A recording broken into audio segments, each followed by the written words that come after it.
All right, first up is going to be, we'll introduce two people. One is with the Fellowship of Christian Athletes. A lot of you know Mrs. Michelle Carmichael. She's going to come speak to you about a little bit about what she's doing, and then this other program with 3D coaching she wants to introduce. So for those who don't know, this is Michelle Carmichael. Hey guys, thank you very much for having me here and for the few minutes that I want to share with you guys. I want to give you a resource and a tool that FCA has found very rewarding, and a lot of the coaches that have taken this certification has found it as rewarding as what we feel like is impactful for you guys.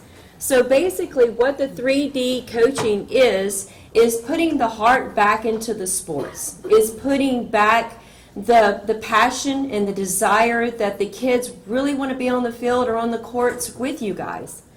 We have, last year we brought it to you guys in July, and we had some scholarship funding for you guys to take this course. This is certified for your accreditations that you need. There's 20 in-service points that you can get through the school board. And if you take the college course, you can get up to 60 hours. So that's 60 in-service points, I'm sorry. So that's a really big thing for you guys if you need it, because I know everyone has to have these accreditations. So last year we had 32 that we offered, and we still have 22 that are available for you guys that FCA would like to come alongside you and support you with. So the focus on this is really just the dimensional, as Jeff Duke will share, on how to engage the kids and change the heart of the sport. I hope that you find it resourceful.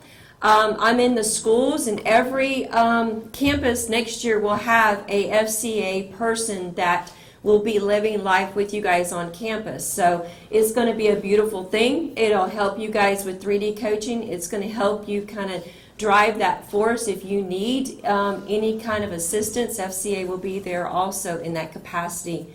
So I'm going to hit play and let you watch this. And then we have a quick testimony from a coach that actually is taking this course now. The two most powerful words in the life of the adolescent are coach says. We submit in three-dimensional coaching that it is not just important, it is essential to have strategies at all three dimensions.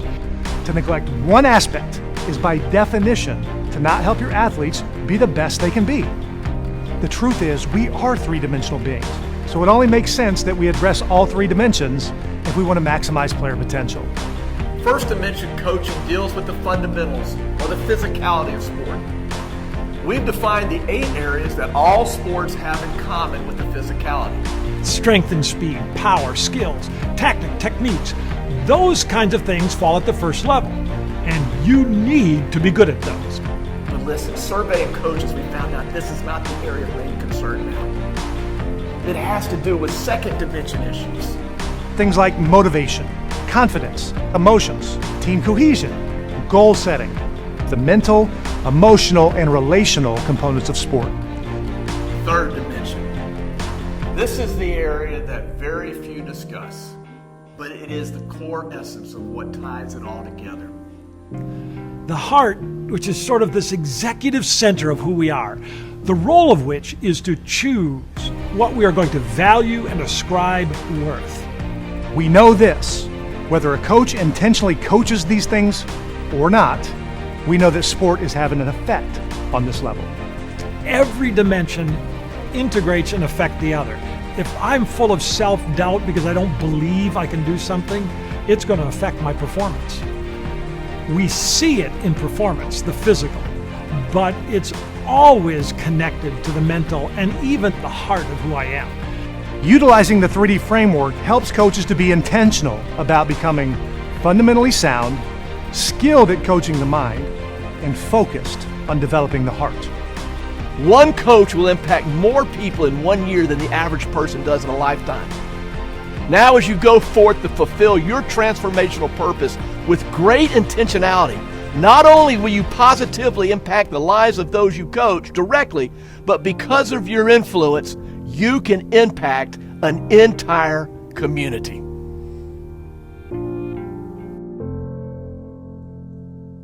As you can see, It's a great resource. It's a great tool, and it's transformational. We've had several success stories just from last year, the coaches that have taken that. We all know that our kids today have a lot of struggles. They don't even know who they are really in their identity. So they can't give you the best that they can give you on the court and on the fields. So teaching them that you actually want to, care deeply, because we all care deeply for our kids in the sports arena, but to teach them that we care about their identity and their future and where they are with these resources and these tools gives them that character and that identity where they automatically will want to be successful and give you what you guys are looking for as a coach. If I could get Coach Harrison to come up from Fort Walton Beach, he's taking this and applied it, and he's still taking the course as well. So he'll share a little bit of his insight and some of the struggles as well. Well, thank you, Ms. Carmichael, for asking me to speak today. Good morning, everyone. It's an honor to be speaking among some of the greatest coaches in the state of Florida. My name is Josh Harrison. I'm one of the football coaches at Fort Walton Beach High School. We all know that coaches and teachers are arguably the most influential people in a young person's life. And it's not a burden, but a responsibility that we must all be aware of when it comes to our respective schools and sports. As someone who came from two educators for parents, my childhood was framed by their constant care, compassion, and inspirational leadership of young people. So as you are all aware, we're now coaching in the generation that looks for instant self-gratification, many times to our own team's dismay. So this is why it's important for us to have an open mind when it comes to developing our own personal philosophies. So a lot of us attend different seminars and clinics in our off seasons, or we might read various books from famous coaches or famous leaders, all on the journey to perfecting our craft. When Ms. Carmichael introduced me to 3D coaching, I was somewhat questionable about its authenticity, as many times as coaches can unfortunately be. But while taking the course, I quickly realized that if I was to be an effective leader and an effective coach, I had to approach it with an open mind. So one of my favorite aspects to 3D coaching was the third dimension that they talked about with the heart.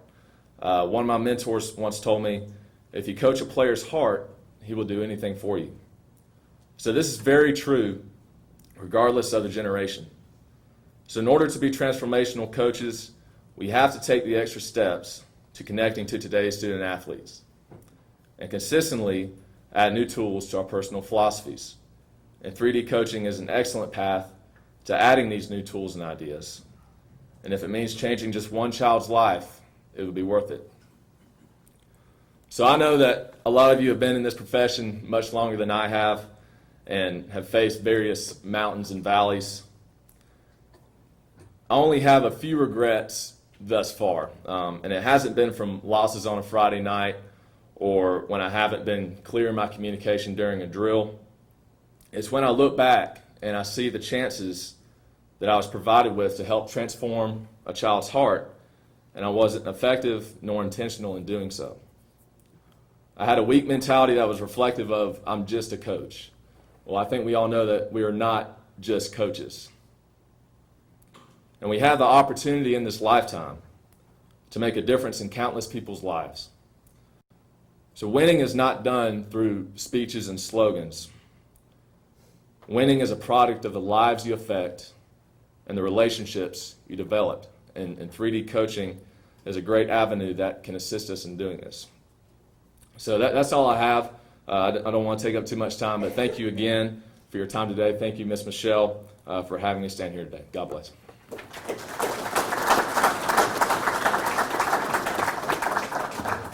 If you are interested in some of the scholarships to take this module testing, what it is 3 minutes of video and it's 8 questions, and it just advances you through.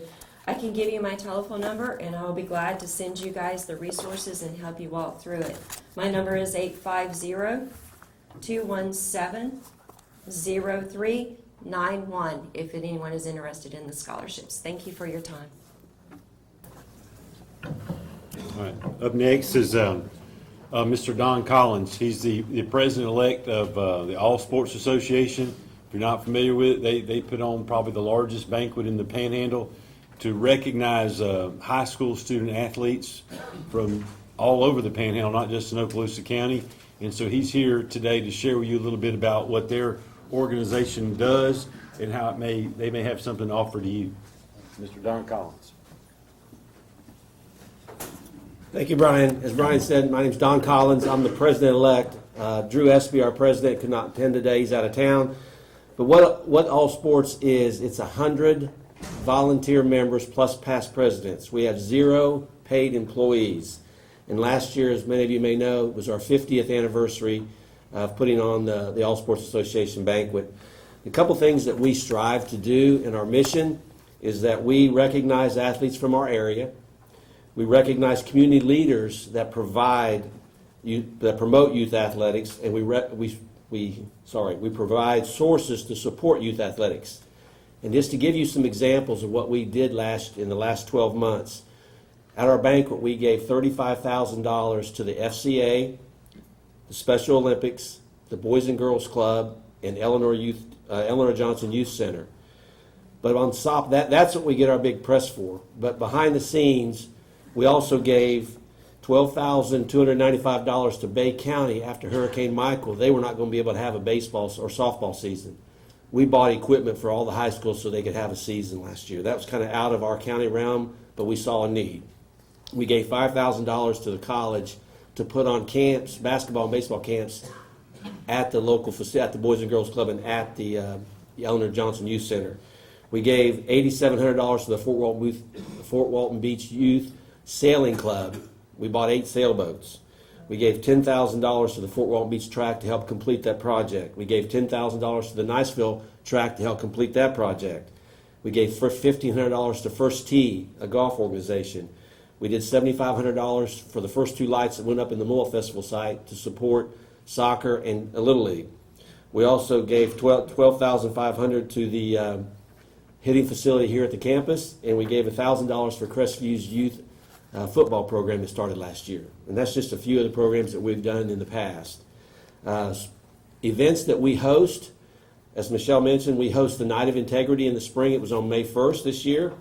We have a golf tournament coming up July 20th, and if anybody wants information, you can get to Brian and I'll get you that information. And then we have our banquet week, which is in February. And the banquet week consists of a fish fry where we recognize student athletes that have gotten scholarships. We have the banquet, which last year we had 1,400 people at the banquet last year with Tim Tebow as our speaker. We do the Taylor Haugen Award is also presented at the FCA breakfast. For us to communicate with the high schools, we have what we call SIDs, or Sports Information Directors. Every high school in the county, Okaloosa Walton County, has an SID. A gentleman by the name of Brad Cobble directs that group. What we would like to do is get a communication line going back. That's a liaison between you and the All Sports Association. So we encourage the communication. Find out who your SID is. If you have questions, if you have needs, get with that person and we'll see what we can do to help. And we also solicit success stories. I've brought some of the programs that we had at our banquet last year. They're up here in the box. Pick one up if you want. We recognize not only the winners, but athletes that have achieved stuff all throughout the year. And if you've got a success story, get it to your SID so we can get it in our program for next year. And at the banquet, we do an awards program. We recognize 7 athletes at the banquet. We have a professional winner, and these winners are professionals a little larger. We go into Panama City and to Pensacola, but the rest of the athletes are Okaloosa Walton County only. We have a professional winner, we have an amateur winner, we have a collegiate male, a collegiate female, and we have a Special Olympian. And then the last 2 we have are scholastic athletes, which comes from you guys. We recognize the female and male scholastic award winner. We send out, and we've got it streamlined now. We're a bunch of old guys, so you got to catch it. We're catching up on the technology piece of it. We now email you a form that you fill out online, hit send, and send it back to us. We recognize them based on their athletic accomplishments, their academic accomplishments, and then their support of the community. When we take your information, we take the name off of it, we take the high school off of it. All they see is what type of athlete they are, what awards they've won, what their GPA is, and what their community support is. So the organization votes strictly anonymous of who the person is. We tried to make that because we got to the point where some of the clubs was all voting Choctaw and some of the all clubs was voting just Fort Walton. So we took the kids' names off for that reason. And if you want to see the grid of information that we vote off of, I'll be glad to share that with you. So you can see the more information, the more detailed you give us, the better your kid, your student athlete has a chance to win that award. We are separate from the Taylor Haugen. They have their own committee and they select their own awards. Last year, based on one of the meetings we had with the ADs, we've had our first ever assistant coach of the year that we recognized at the Fish Fry. And I'm proud to say that Coach Tom Grant up here was our very first assistant coach of the year. We're going to expand that again this year, and we're going to actually have the ADs and some of you guys vote for that winner. And with the programs that we have here, if you like Tom to autograph, he's got a full-page article in there about him. He'd be glad to autograph it for you. He's already told me he's open to that. And lastly, what can we do to help you? How can we approve this? Oh, we also give out the plaques for the Players of the Year. When you see the plaques for the Players of the Year that get it in the paper, we supply those as well. But we'd like to help you guys. We improve the interaction with the school. So whatever we can do to help, I'd be happy. Brian's got my cell number. He's also got my email address. But having a parent having two kids, student athletes that went through the Okaloosa County school system, all I can say is thank you for what you do. You guys do a heck of a job. I appreciate it. Any questions or anything I can answer today? Or again, thank you for what you do.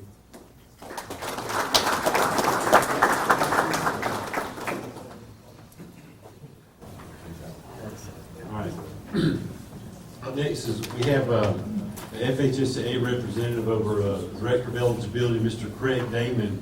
He's going to go over a little bit of FHSAA policies, and it seems like every year there's changes. In fact, I can't remember a year that there weren't changes in FHSAA handbooks. And so for you coaches in the room, your best resource is your athletic directors. All of our athletic directors are well versed in the FHSAA handbook. So if you've got questions, go to them. And if they've got questions, they can always refer to Mr. Craig Damon. So he's here to go over some of those changes and some other issues that come up frequently. I go ahead and put out a disclaimer. I can guarantee there will be some questions that I probably won't have an answer for. So go ahead and get that out right now. All right. Again, good morning. My name's Craig Damon. I'm with the Florida High School Athletic Association. People in the back, if you can't hear me, please let me know. I hate sort of standing still. I have to walk and talk. Just the 20 years of coaching, I just can't stay restricted to a podium. So if you can't hear me, please raise your hand, tell me to speak loud or whatever, and I will do that. And again, I go back to my disclosure. There probably will be a question that somebody gives me that's hypothetical that I won't give you an answer for today. So email me. I will share that with Brian so he can get it out to you guys, but just want to try to answer as much as I can.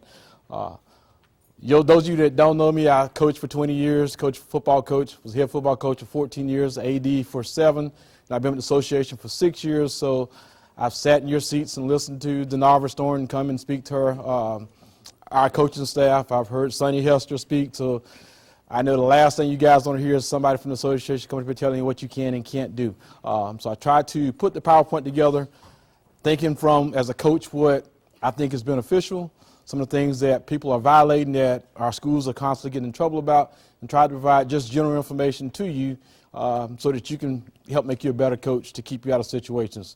Now, for your ADs, when you come to the compliance seminar in a couple months, there'll be more detailed information, but as far as coaches, just want to sort of keep it pretty simple.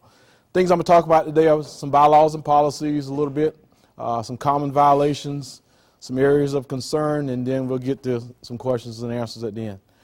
Bylaws and policies. Did anybody have any idea who creates bylaws and policies for the association? Okay. Who can change bylaws and policies? I'll answer at one time. and it's based on your membership. And that's the thing I want to get across. You guys control the bylaws and policies. So you look at the little red handbook or what's online, all of the white pages, the yellow pages, those are controlled, or green pages, now they're not yellow anymore, those are controlled by the membership. And there's a misperception that it's staff that create the bylaws and policies. We don't. Our job is to enforce what you guys want us to enforce. And that's a huge misperception. You know, I was talking to some folks the other day, because I've been going out of office since Monday. I was in Tallahassee for a couple of days, was in Pensacola yesterday, and here today. And people think that it's just staff, and we just come up with these crazy ideas. Because I know as a coach, 7 years ago, that's what I thought. It was the staff up at the Association of Games that created all the rules. And they just sat up there and created rules and didn't have any idea how it would impact our schools, because they weren't the ones in the trenches. So just want to share a little bit about that this morning so that it helps to give you a better understanding. And if there's something that you want to change, so you'll know how to change it. Our bylaws, which are probably the strongest things in our handbook, our strongest regulations, those are created by a representative assembly. There's 67 members that serve on this representative assembly. They're made up of ADs, principals, school board members, superintendents, and they represent public, private, charter, and homeschool.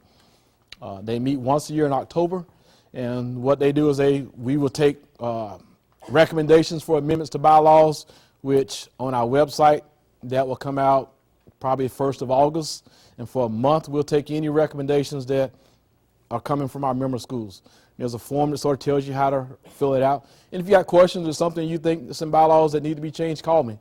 I can help you with it. When that group meets together in October, they look at all the changes. We'll go through all the changes first, and they'll review them and ask questions about particular changes. If you submit an item, you can come and talk about it to those 67 people. You can explain your passion, why you feel it needs to be changed, and then they take a lunch break, and then they come back in the afternoon and they vote to either pass it or to not pass it, or to amend it or do something with it. And usually once they're done, at the end of the day, those bylaw changes go into effect July 1 of the next year. So it'll be for the next school year. So they're always working a year in advance with bylaw changes. Policy changes, which are the green part of the handbook. Those are voted on by our board of directors. The board of directors is made up of 16 people, which is athletic directors, principals, head of schools, superintendents, school board members. There's a couple citizens at large. Explain how do we get citizens at large? Part of state statute says that we must have a diverse group that serves on the board. So if we're missing an ethnical group or a gender type person, the Department of Education has the ability to appoint someone from the community to serve on the board to make sure that we have some diversity amongst that group. There's a representative of the Department of Education. Usually the Chancellor of Education has a seat on our board of directors. Chancellor does, actually the Commissioner of Education has a seat. Usually that spot's reserved for the Chancellor of Education. Before, now it used to be Herschel Lyons. I think now it's Jacob Olivia that serves that spot, and he serves on our board of directors. And again, it's made up of public, private, charter, homeschool folks aren't necessarily part of the board, but the homeschool liaison, Ms. Brenda Dickinson, who's here in Tallahassee, she comes and she's there, and so she voices her opinion with the board of directors. So again, anything that's in green in the handbook that deals with policies that you feel need to be changed, submit that. Because in April, which is just past April, our board looked at policy changes, and there was quite a few, and they made recommendations and improved some of those. Let me go back to bylaws. This past October, there were 28 proposals that were sent to the Representative Assembly for approval. How many of those do you think came in from our member schools? Just off the top of your head. Should be 28, but 3. Only 3 came in from member schools, and those 3 were all about the same bylaw. So out of 28, staff submitted 25, but it would be, Brian would call me and say, hey, I really don't like this bylaw. Can we change it to this? So then one of our staff members would try to put in words what we think Brian wants to change that bylaw, and it goes in front of the Representative Assembly. So as a coach, because I'm one of those former coaches, I used to sit and complain about why they're making all these rules, and it's not our staff that's making the rules, it's you guys who are the ones supposed to be making the rules. But if you don't submit anything, and you call and you complain, well, why is this that way, why is that way, then it leaves it up to our staff to try to interpret what you want. And when we try to interpret, we don't always get it right. Okay, I'll be the first to admit that. We try to get you what we think you want to have, but it's best if it comes straight from you, because now it takes that chance of a misrepresentation of what you actually want away. But again, 25 out of 28 came from staff. And that's not what our organization is about. Our organization is about the membership. The membership should be driving the bylaws and policies and what regulations we have in place. And our job as staff is just to enforce it, not to create it. Policies, same thing in policies. All the policy amendments were from staff. All of them.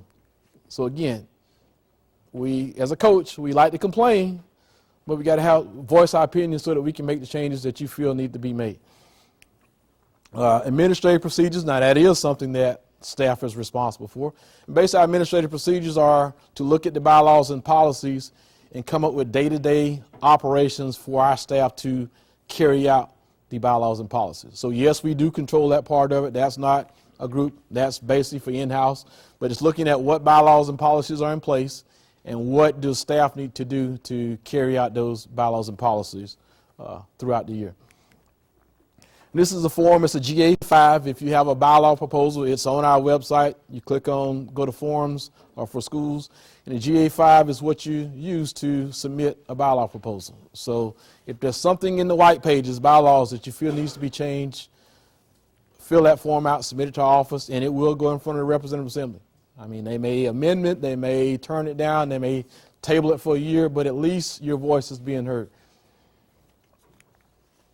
Now I'm going to change gears a little bit and talk about some common violations. And again, Mr. Humphreys and I was speaking about this last night. I guess the little joke about me always coming to Okaloosa County is the little carrot that he dingles at me is that he's going to take me to McGuire's and I can have a prime rib steak dinner the night before. So it doesn't matter when he calls, as long as he offered that, I will clear my schedule to come get that prime rib. That's the best prime rib I've ever eaten. So we were talking last night. It's like, well, Craig, you come up every year and you sort of talk about the same things, but we still have violations.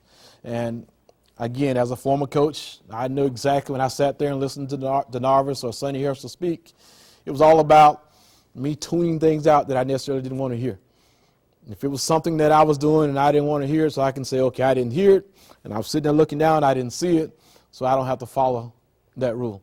But it's costing your school money and putting kids or your teams in situations that they probably shouldn't be in if we were, just making sure we were playing by the rules.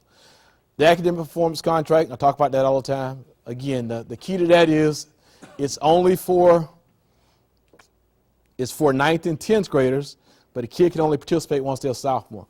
So if you're a 9th grader, that first semester when 9th graders come in, everybody's eligible. They get a clean slate.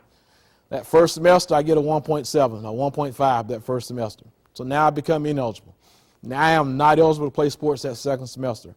A huge misperception throughout the whole state of Florida, not just up in this area, throughout the whole state of Florida is once I sign that EL5, that contract, that kid can play right away without sitting out. The kid has to sit out for a semester. And it has the semester that they do not participate in athletics is a semester that they are ineligible. So during the semester that the kid is ineligible, they have to sit out, and they fulfilled all the requirements of that contract. Taking classes to make up those grades, whether it's summer school, Florida virtual school, online school, whatever the case may be, and they must earn a 2.0 during that semester. So let's go back to the example, the 9th grader. That 9th grader that has the 1.5 first semester doesn't play any spring sports, but during that spring semester, he gets a 2.0 right on the dot. So if you add the 1.5 and the 2.0, you get a 1.75. So starting the sophomore year, going on cumulative GPA, that student is still not eligible. But the contract says during the semester of ineligibility, if that student earns a 2.0, they can participate that next semester. So the earliest anybody on the EL5 should be participating would be the first semester of their second year or their sophomore year. And I say second year because some kids may not have earned enough credits to be considered a sophomore. So we're going to say the first semester of the second year. That's the earliest any kid on the EL5 can participate. If that first semester of the second year, kid earns another 2.0, and now he's up to a 195 or 197 or whatever the case may be, he can participate or she can participate that second semester because, again, they fulfill all the requirements of that EL5, that contract, that academic contract. So now that second semester, they can continue participating in athletics, even though the cumulative GPA is a 197, because they're making progress and fulfilling all the requirements of that contract. Once they become the third year or become a junior, state statute says contracts out the way, they must have a 2.0 cumulative GPA to participate. In the discussion, which I've had come up this year. Well, I thought the first semester of their junior year, they could stay on their contract and still participate. It was the second semester of junior year. No, it's only for 9th and 10th graders. And technically, it's really, as far as participation is concerned, it's really just for 10th graders and the second year or second year students, okay, in high school. And again, you would be amazed at how many times schools have to forfeit contests and pay a fine for allowing kids to participate that should not be participating. All season activities. Policy 2123, this is another area that we unfortunately deem schools about when it's plain clearly what you can and you can't do. And, you know, a lot of times as a coach, I used to always want to blame my other school in the county for allegations that came my way. It's not your other coaches or your rival schools that are calling and turning you in, it's your parents. Your own parents. We had a situation where team practice on a Sunday or open gym on a Sunday, which is not permitted. And it wasn't another school that called and turned. It was the parents like, hey, my kid didn't get to play in the basketball contest because he didn't show up on Sunday. Parents will, when their kid participation status is on the line, they would turn you in a heartbeat.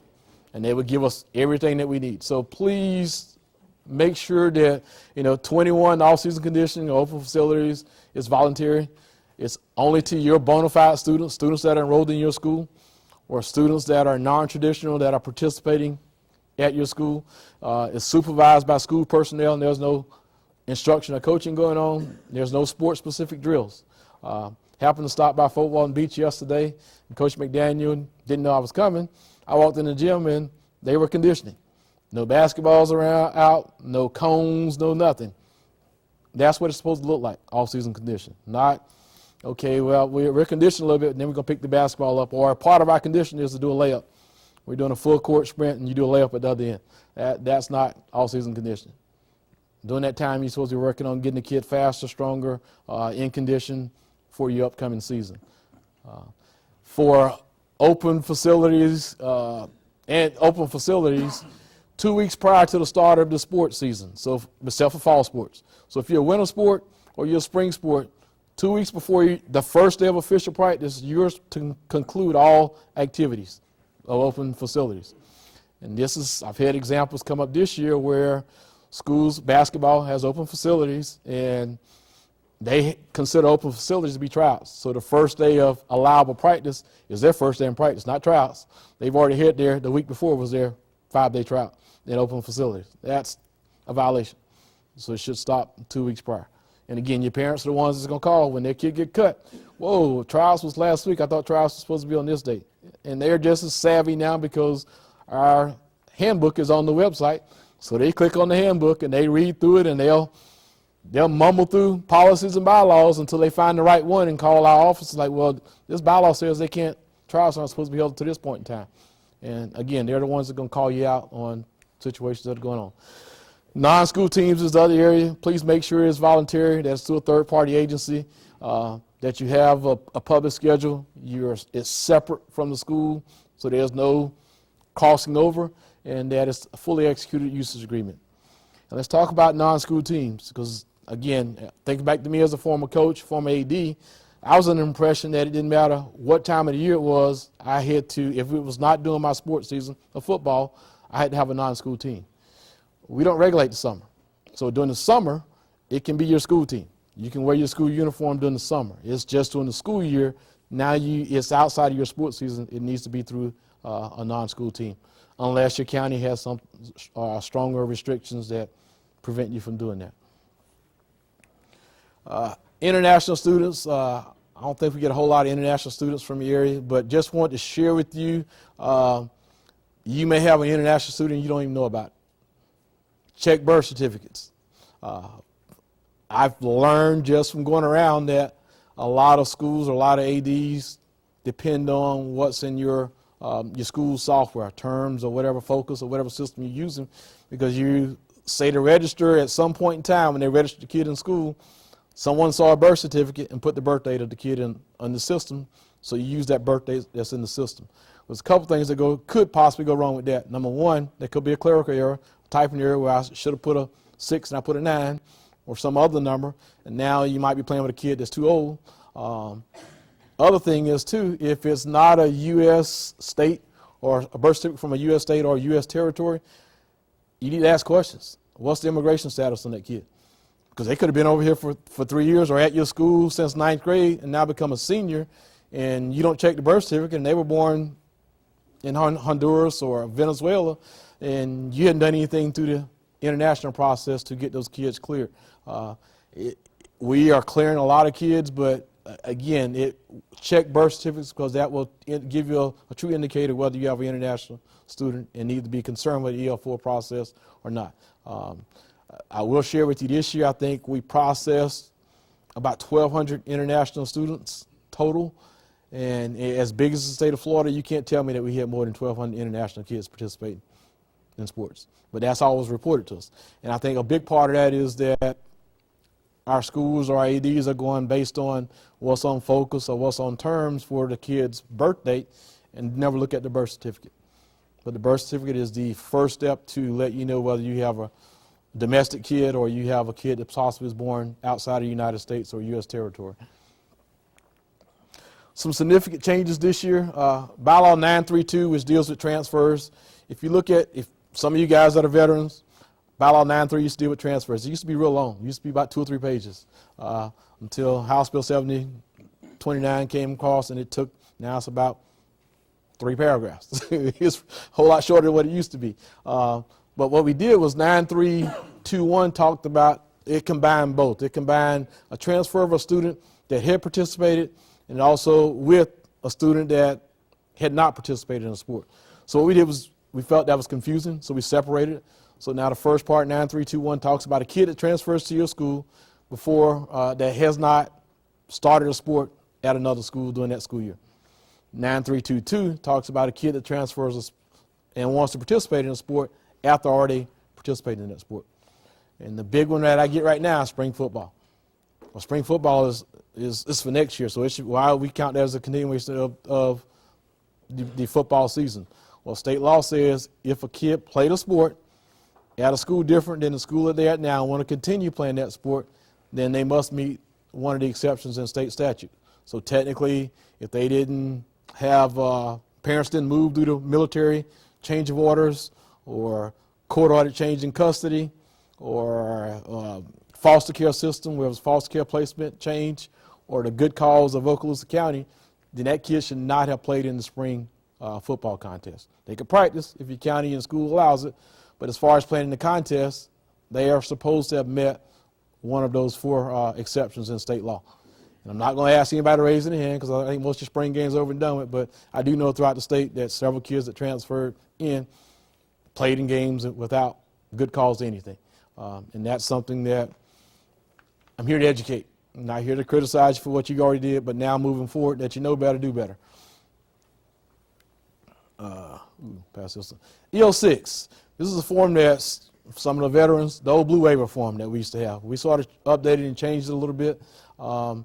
Right now, it's not mandatory for kids that transferred into your school to use. As soon as home campus can make it available through home campus, where schools can send it from principal to principal or from AD to AD across home campus, it will be mandated.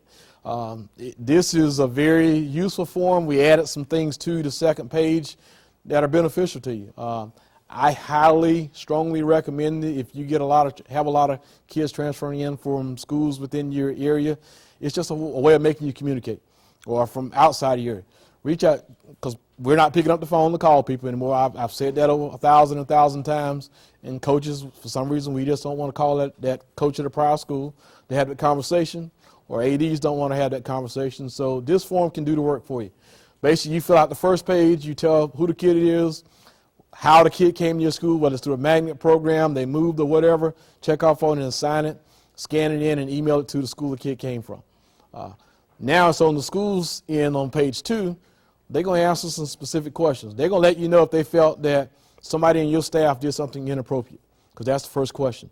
Do you feel anybody in your staff had anything to do with the kid changing schools? Or improper contact, impermissible benefit, any recruiting that took place? Second question is, if that kid was still at your school, would they be eligible to play sports?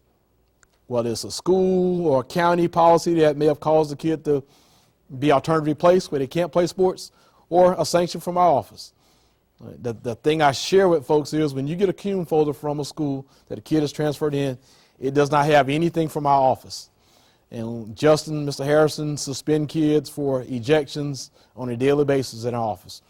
1 week, 2 weeks, 6 weeks, 3 weeks, a year.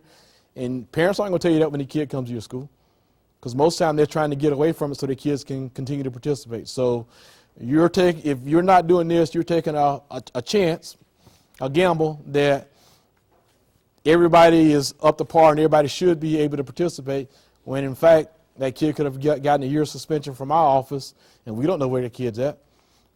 We have no way of going in home campus right now and saying that kid can't be added to a roster, because Craig Damon could be a common name, and there's 10 kids in the state of Florida with Craig Damon as a name. So we can't go in there and label a kid by their name. By chance, it might be 2 of the same folks with the same birth date or similar birth dates. So we have no way of isolating those kids, so we depend on you guys to reach out to the prior school to get this information and for you to share this information. Question I always get asked is, what if the losing school don't want to share that information? Well, we have a bylaw that says that if you're asking the losing school for eligibility, the status of that kid, they are required to do that. So if you're sending this to a school and they don't respond back to you, call me, because I have a bylaw that I can enforce a fine or penalty against that school until they provide that information for you. But it's a very useful tool that I think does not get used enough. It just provides a paper trail, so if something happens down the road, coach can't call back and say, hey, you recruited my kid. Well, I sent that form to you. I gave you every opportunity to speak your piece, to voice your opinion if you felt something was done inappropriately, so that we can address it. Now you done signed off on it, your principal signed off on it, it's back to me, and now you want to cry foul 3 months later. Well, this is sort of a way that, again, if I get the allegation to come in, Mr. Damon, here's the form that we got, we sent it to the school, here's what they signed off on. They stated nothing was done inappropriately, so why is it an issue now? It's just something new that came up that they didn't know about 3 months ago. So just a way of protecting yourself. Bylaw 951, again, this will be stuff for ADs, but it used to be 4 years of eligibility from the date they entered ninth grade for the first time. We changed that a little bit due to a couple things. We have some 8th graders that can get promoted mid-year, or 7th graders, so the way the old bylaw was in place, it didn't matter if they came in the last day of school to 9th grade. So, for example, May 22nd, today, a kid gets promoted from 8th grade to 9th grade. By our old bylaw, this whole year counted as a year of eligibility that they've lost, even though they've only been in 9th grade for 3 days, 5 days, or however many days. So with this new change that's already in place, we're going in place July 1, we wouldn't at least count the fall semester against them, we'd only count the spring semester. So it's based on the semester they enter 9th grade for the first time. A lot of our international students fall in this category because they're from countries whose school year is a little bit different than ours. Where our school year goes from August to May, their calendar goes from February to November or March to December. So all of theirs is in one school year. Those kids were unintentionally being penalized because of the education system from their country. So that was another reason for changing that bylaw. Something that's not necessarily, well, it is new, but something that we probably should have been enforcing all along is we added policy 3655. The board of directors have already approved it, so it will go into effect July 1. If a coach is caught or school personnel is caught with the violation of policy 36 or 37, they're going to serve a minimum of 6 week suspension, because recruiting is considered to be an unsportsmanlike act. So if you look at bylaw 6.3, bylaw 6.3 defines recruiting as gross unsportsmanlike behavior by an adult. Well, we have in policy 30, we have a section that talks about coaches, schools, athletic interests having unsportsmanlike acts and getting ejected from contests. So we're making it a level 2, and there will be a minimum of a 6-week suspension to a coach that has a violation of policy 36, 37 moving forward. The board actually wanted to try to make it, if it was an assistant coach, wanted to also tag the head coach too, because the head coach is supposed to be responsible for his assistant coaches.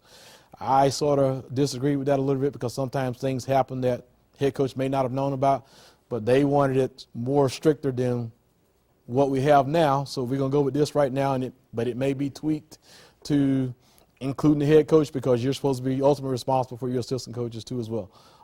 But again, please, please, please make sure don't be the first victim, because I can promise you after July 1, somebody's going to screw up and think, well, I'm not going to get caught, and take that chance, and now you're missing 6 weeks of your season. And we put on there coaching or attending interscholastic contests, and I think the policy gives our office the discretion to determine what sport that you missed for those 6 weeks. For example, with ejections in sports right now, if you get a 6-week suspension from, say, a football game, and it's at the end of the season, it's supposed to carry over, those other 5 weeks supposed to carry over for that suspension. Well, what we see now is coaches now all of a sudden sign to be a basketball coach, so now I can serve my suspension in a sport that's not my primary sport, so come football season, I'm back coaching, I don't miss any games. Well, the board gave me the luxury of saying, all right, I don't care if you coach basketball, I don't care if you coach track. Football is your primary sport, so you're going to sit in football, because I want to get your attention. I mean, we've got to stop. With open enrollment now, there's no point for anybody to recruit anybody. Kids can go to school wherever they want to go. I mean, our legislators have given our students and parents that option. So let your body of work speak for itself. You don't have to do anything to attract kids to your school, because parents are researching you anyway.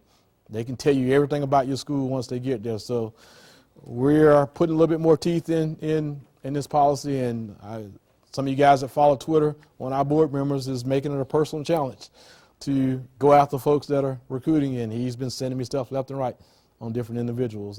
So please don't put yourself in that predicament.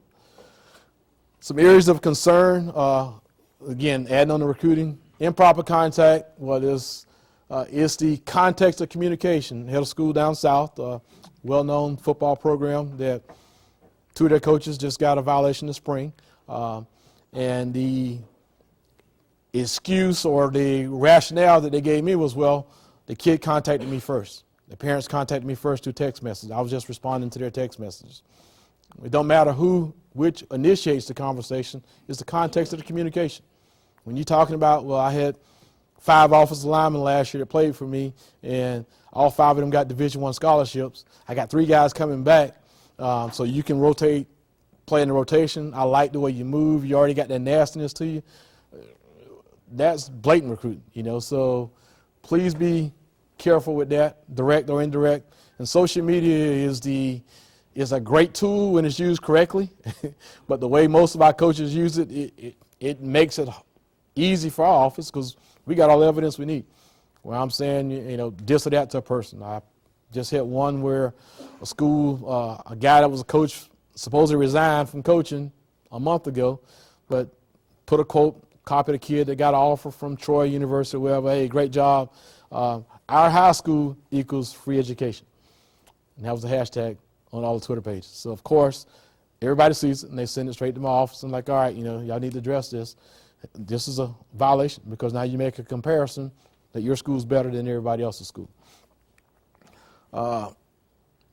Some of the things that I'm also hearing is that when students now that are still at their school, at their current school, know they're going to another school next year, are coming in and sharing with other students and some of the coaches and ADs that very specific information. So, for example, Craig Damon, football coach at Northburn High School, kid that goes to Forest High School in Ocala right now, but plan on coming to North Marion next year, is able to come in and tell a school that, well, at Northburn High School, Craig Damon has varsity sports class first period of the day or 7th period of the day. I can be in his varsity sports class. They have a spirit packet of Nike, stuff for the kids, a spirit packet that you can purchase, and it costs $75. Very detailed, specific information. They should not be getting that information from your register or your admissions person, because that person should only be talking about addressing the student as a student, not as an athlete. So if these kids are knowing that information, somebody in your staff is having some improper contact. And again, they go back to the school down south. Part of the text message talked about this school playing school in California, first game of the season on ESPN, and then playing another game against another out-of-state team that's coming in. And the school hadn't even signed the contracts on these games yet. So only the coaching staff at that school really knew that those contests were even an option. But yet it was included in a text message by the kid, and the kid told the coach at the school he was leaving very detailed information. So please, please, please don't assume, I'm talking to ADs now, or in head coaches, don't assume that your coaches aren't sharing information. Please have that conversation with them about that. Another issue that has come up is zone students and attendance zone. And the old days of, okay, I go to school A because school A is elementary school. The matriculation, no matriculation in my county based on where I live at says I'm supposed to go to school B for middle school. From school B, I go to school C for high school because that's based on my zone school. Those are my zone students, so they're coming to me. I'm talking about 8th graders, 7th and 8th graders now that we're having contact with. Well, based on the control of enrollment, you don't have a zone student anymore. Kids got a choice. It's school choice statewide. And what we have today is only going to get worse. Legislators are believing in school choice very strongly, and they're expanding those regulations even more than what they already are now. So when you talk to office, you don't have a zone student just because your middle school is on your same or right across the road from you. Those kids aren't necessarily required to go to your school anymore. They could choose to go to a private school. They could apply for a magnet program at another school. Could choose a school in Tallahassee if they wanted to, if a seat's available. So get out of that. We got to retrain our thoughts that we don't have zone students anymore. We have kids that live in an attendance zone. And the only reason attendance zone is relevant is that if your school's at capacity. If your school's at capacity and the kid lives in your attendance zone, then your school is required to provide a seat for them. They can't attend your school. If they don't live in your attendance zone, that's the only thing that we need to get that program in our minds about attendance is attendance zone, not zone students anymore. So forget about going over to the middle school because all those kids are zone for me. They got a schedule for me. Yeah, but they may have a schedule for the private school and the charter school also because the parents are shopping their kids around. And in order to make sure they get a seat, they've already went and filled out the application at both of those places. And come August, they would choose between those 3 schools. So, and again, I'm old school too. I knew we had North Marion, had Spa Elementary, we had Reddick Elementary. Those kids matriculated to North Marion Middle. North Marion Middle School was a mile away from my high school. So I considered those kids in North Marion Middle to be my kids. Well, in today's world of open enrollment, those are not my kids until they either participate on the first day of fall practice with me or attend classes at my school for the first day, even summer. Summer, they may participate with you during the summer, but they're still not your kids until fall practice comes into place. Fall practice are sitting in a desk, first day of school. Now you're officially your kids. Okay? So please, please, please be careful with that. And again, open facilities of schools is the only time that your attendance zone is relevant. This one a little bit. And I know I've done this one, and I went back and looked at the policy, and I pulled this one out because I've heard about this quite often. 37123, which deals with improper contact. It's making a presentation or distributing any form of advertisement, commercial, or material that promotes primarily or exclusively a school's athletic program or implies that a school's athletic program is better than another. So, again, as the football coach, AD at North Marion High School, I would go to North Marion Middle School every spring, have a sign-up day, and talk to all 8th grade students at the school because those are my zone students. Okay? Based on that policy, that should not happen. It says it should not be making a presentation to any kid that's not yours. Those kids don't belong to you. So, and I'm not going to ask raise hands because I know it takes place, so I'm here to educate. What you need to do is, if you want to get information to them about summer workouts, is put together a sheet, get a chart. What some other counties are doing is they did a school will put together a chart, says, all right, on June 3rd, the weight room is open on Monday, Wednesdays, and Fridays for football team. The basketball team is doing workouts on Tuesday, Thursday from 5 o'clock to 7 o'clock in the evening in the gym. When you come to the school, you need to have a physical that's already done, and if there's any fees that you charge for the summer, that information, put that together in a flyer, send it to Mr. Humphrey, and let him send it to the middle schools. Okay? You going over to middle school violates that, and making a presentation violates that policy. Have we deemed anybody on that? No, but people are calling folks out on it right now, so there are finna be some folks that get caught up on that. Okay, because it says making a presentation. You're making a presentation to kids that are not yours. So please be aware of that. Answering inquiry, and I put this one on there because, again, we're not saying you can't have casual conversation with kids. If I'm at Walmart, at Publix, and somebody come up to me and ask me about my program, my conversation should be, thank you for your interest in my school and my program, but you need to talk to somebody in admissions or I register. And once you're enrolled in our school, then I can have conversations with you about participating in sports. Just be careful. Don't get yourself caught into somebody baiting you. I'm having a lot of baiting going on now where schools are sending kids directly to one of their rivals and baiting the coach up into getting in a conversation, then turning it in and can't dispute it, text messages or whatever that they got that's going on. This is one, too, that people sort of overlook. 3712, suggesting or going along with any effort by any person, whether a school employee or the representative of school's athletic interest. My school down south, head football coach. The assistant coach was the one that was doing the text messaging. That went back and forth between the kid and another school. The head coach was mentioned in the text messages. Hey, I'm sitting here with Coach right now. We're watching your film. Coach want to know when can we call your mom? What's the number we can reach your mom and have a conversation? Head coach, I never have any text message on him, but it was all with the assistant coach. But the head coach acknowledged knowing that his coach was having improper contact with a kid and did nothing to stop it. What I'm telling you, head coach, if you know about it, stop it with your coach.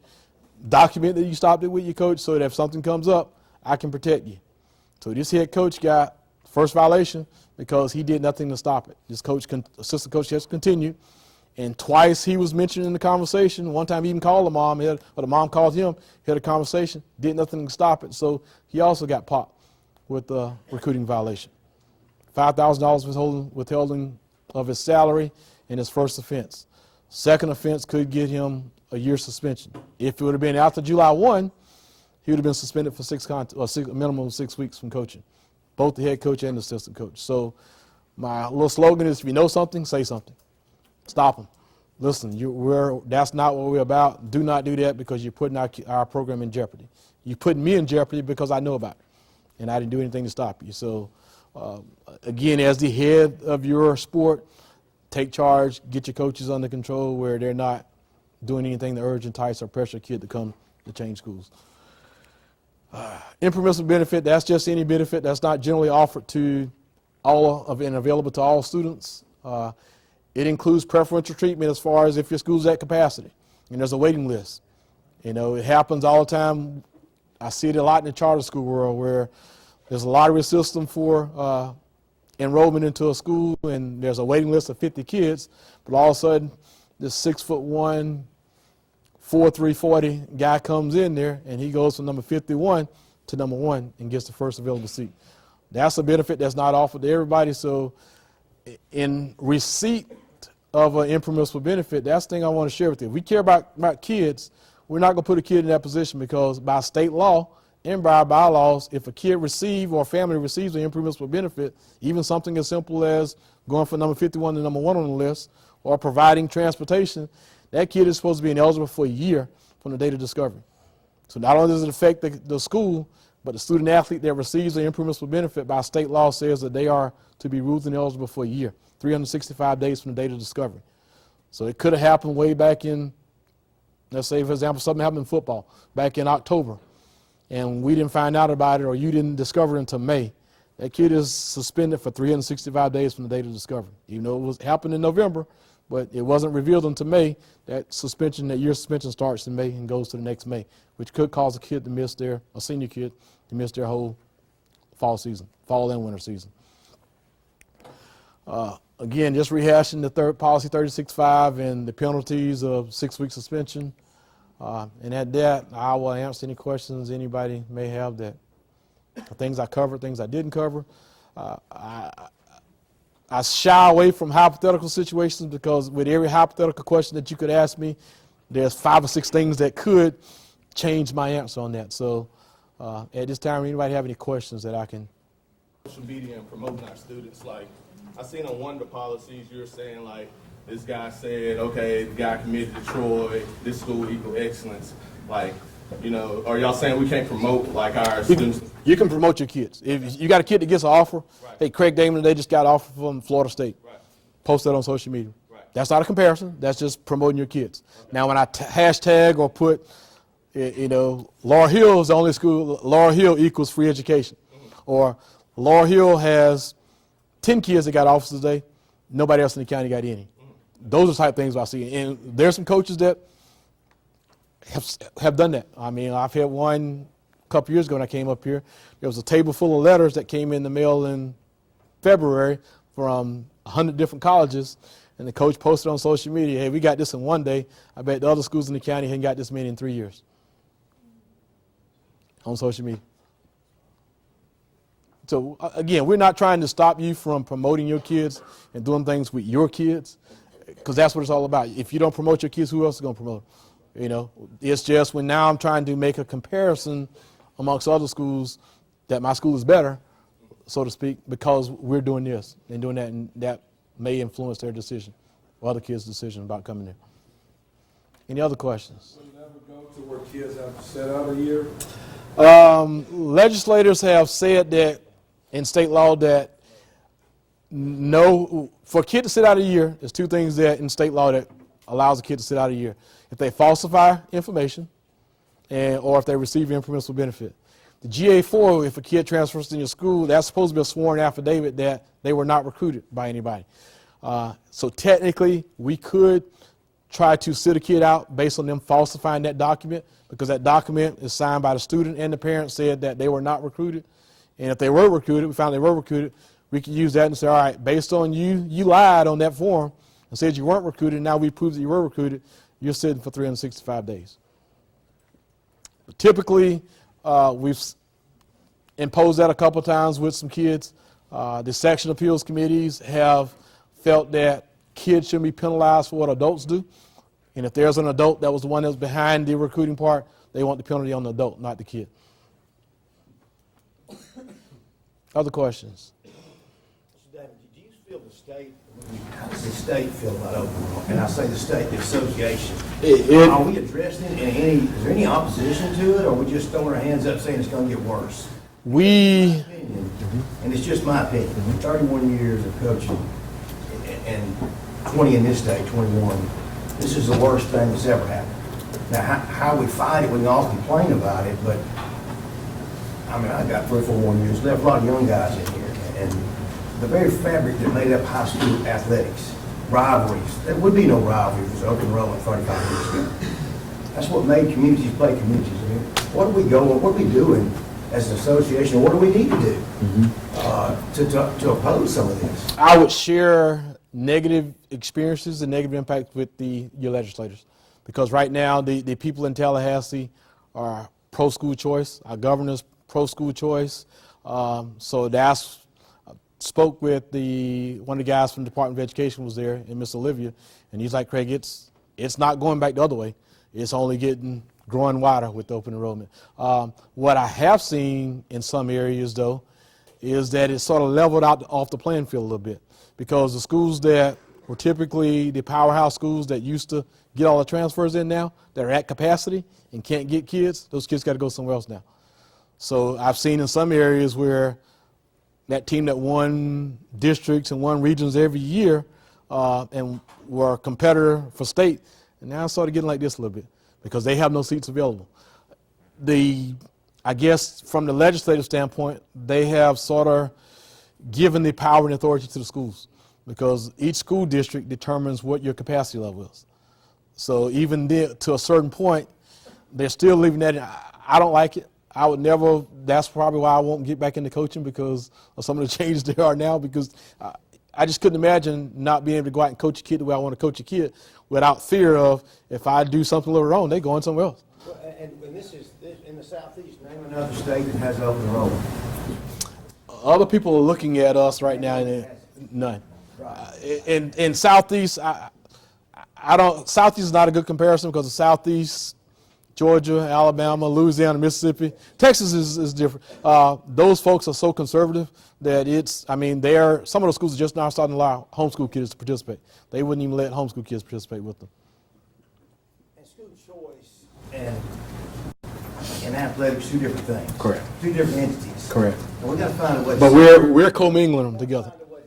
I agree with you. They're so commingled now. Kids are making a choice for a school for athletic purposes only. And that's not what it's intended to do. That's not what it's about. So I am trying to build relationships with some of the folks up there. And I got a file with emails. So if you have email concerns, send them to me. So when I meet with Kelly Sargent and some of those folks, I'm like, listen, I understand school choice for education purposes, but these are the unintended consequences that are coming from it.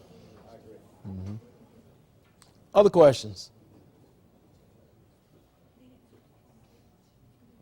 Does this county allow 8th graders to participate in spring football? I wish. All right. And that's something else that's come up throughout the state. It depends on the county. I will share with you that the constant complaint that I've gotten from, or the issue that I've gotten from folks is, if we say, how is that not improper contact? Here's a kid that belongs to another school that's not at my school, an 8th grader, but yet they can come to practice with me every day. How is that not improper contact and an impermissible benefit? Because if I'm a great football player in 8th grade, and I'm not sure where I want to go to school next year, but this is my zone school and I participate in spring football, well, if I'm the football coach, I'm going to give you the best helmet that I can give you. I'm going to put the best cleats on you I can give you because I want to make it sure that you don't go anywhere else. I want to make sure you stay there. So I've been challenged with that all spring. Well, for counties that don't allow it, why is that? Why do your policies allow 8th graders to participate if you say that we can't have contact with those kids until they're our kids? Those kids aren't our kids, but they didn't come and practice with me every day. I can feed them. I can do everything with them, provide any impermissible benefits, and it's legal, but yet your policies talk about it. It's no different in the summer, though, if they're not our kids until August 1st. Correct. Yeah. Yeah. Correct. I've had those that work out with me all summer long and come first day of practice, go to a different school. Other questions? Well, again, that's my contact information. Email me, call me. Try to get your answers as quickly as I can. But again, thank you guys for having me. Always great to come up here to Okaloosa County.